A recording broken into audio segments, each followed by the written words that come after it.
The hunt begins not with weapons, not with fire, not with maps, but with silence.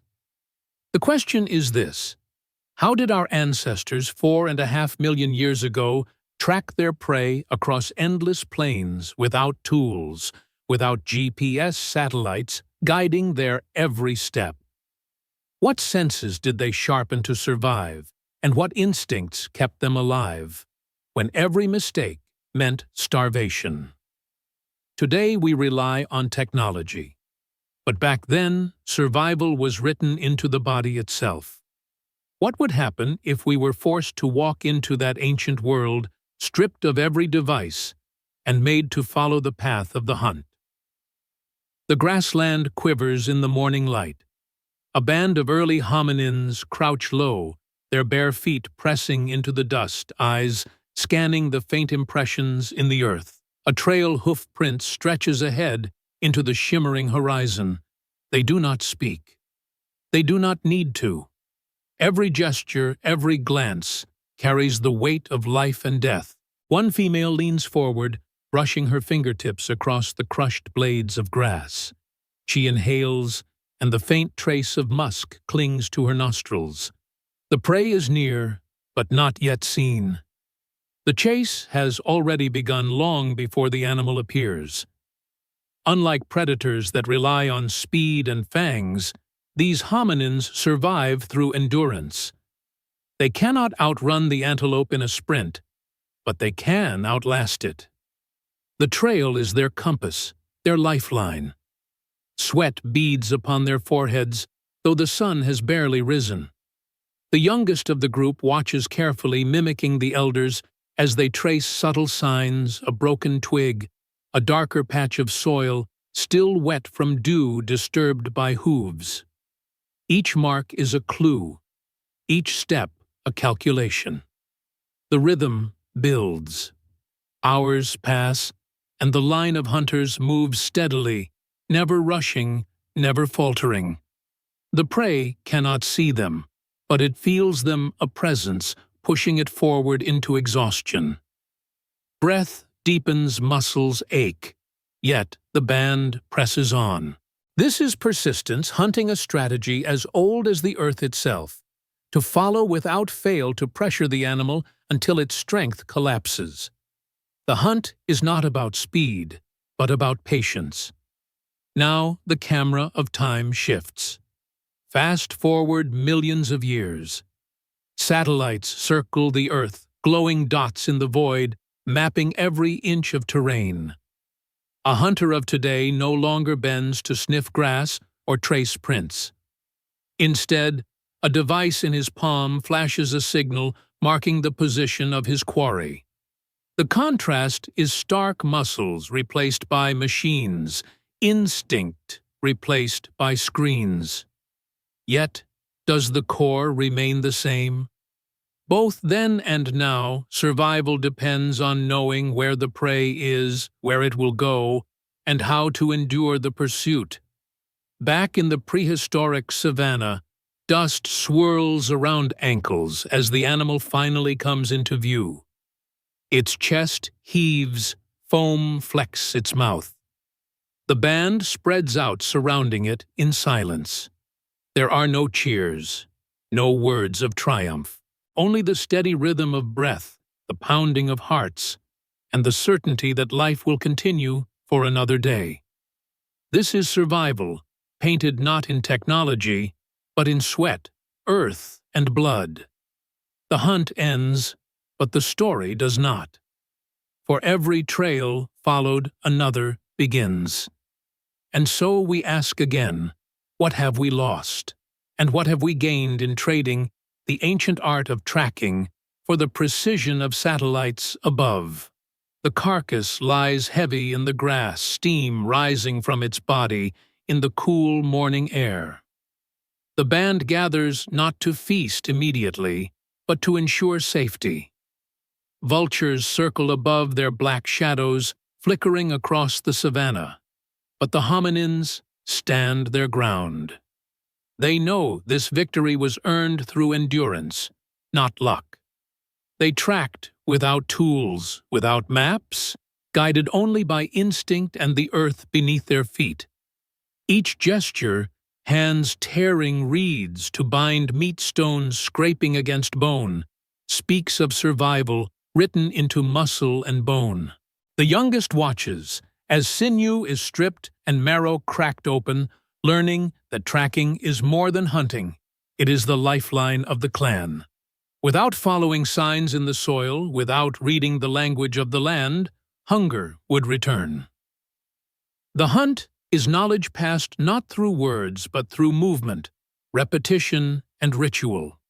Every time they kneel to inspect a print, every time they tilt their heads to hear the distant rustle of hooves, they carve memory into the collective body of their people.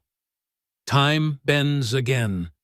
In a modern landscape, the prey is not antelope, but data. Hunters sit not beneath the sun, but behind glowing screens. The GPS device glowing with artificial light offers a perfect path, a blinking dot showing where the target moves. Farmers track livestock through ear-tagged transmitters, rangers follow elephants across conservation zones, and soldiers trace enemies through satellites overhead. The hunt has not vanished, it has transformed. Where once sweat marked the trail, now signals ripple through the invisible web of technology. Yet the question lingers, does ease weaken the hunter? Early hominins knew every patch of soil, every whisper of wind, their bodies tuned to the land like instruments.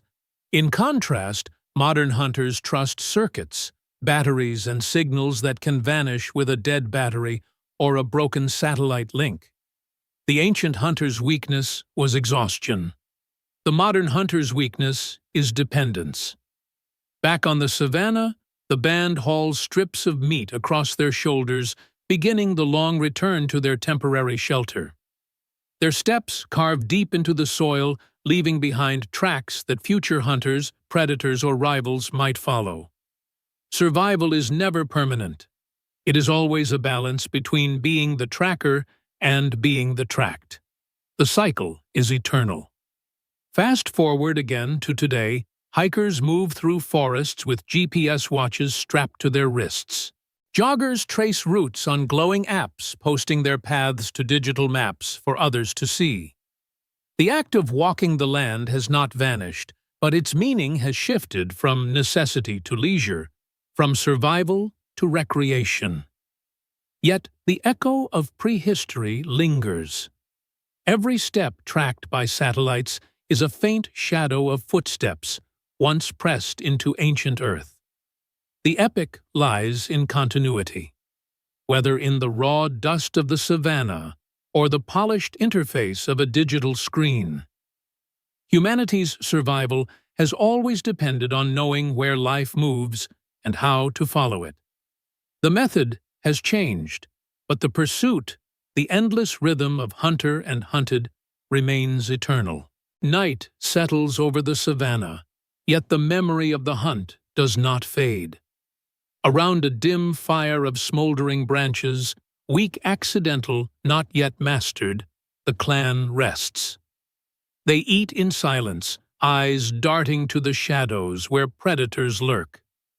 The hunt has given them strength, but it has also marked them as targets. In this ancient world, victory is never absolute. To track prey means also to leave trails for others.